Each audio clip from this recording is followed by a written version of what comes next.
ജനസേവാ സമിതി ട്രസ്റ്റ് സ്ത്രീകൾക്ക് CSR fund ഉപയോഗിച്ച് വിമൺ ഓൺ വീൽസ് പദ്ധതി പ്രകാരം പകുതി വിലക്ക് സ്കൂട്ടർ നൽകുന്നു എന്ന പേരിൽ സ്ത്രീകളെ കബളിപ്പിച്ചതിനെതിരെ പ്രതിഷേധ മാർച്ച് നടത്തി. ഡോക്ടർ മധു, CG മേരി, ശശീന്ദ്രൻ എന്നിവർ പറവൂർ കേന്ദ്രീകരിച്ച് നടത്തുന്ന JSS ട്രസ്റ്റ് എന്ന സ്ഥാപനമാണ് തട്ടിപ്പ് നടത്തിയത്.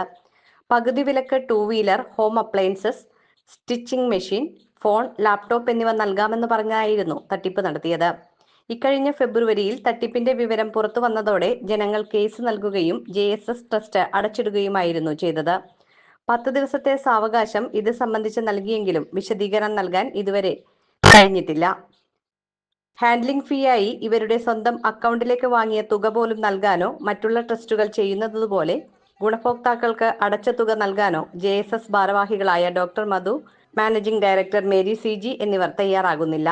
ഇത്രയധികം സ്ത്രീകൾ തട്ടിപ്പിനിരയായിട്ടും പോലീസിന്റെ ഭാഗത്തുനിന്നോ മറ്റ് അധികാരികളുടെ ഭാഗത്തുനിന്നോ കാര്യമായ നടപടികളൊന്നും തന്നെ ഇതുവരെ ഉണ്ടായിട്ടില്ല. ഇതിൽ പ്രതിഷേധിച്ചാണ് തട്ടിപ്പിനിരയായവർ ഒത്തുചേർന്ന് JSS ട്രസ്റ്റ് ചെയർമാൻ ഡോക്ടർ മധുവിന്റെ വീട്ടിലേക്ക് പ്രതിഷേധ മാർച്ച് നടത്തിയത്.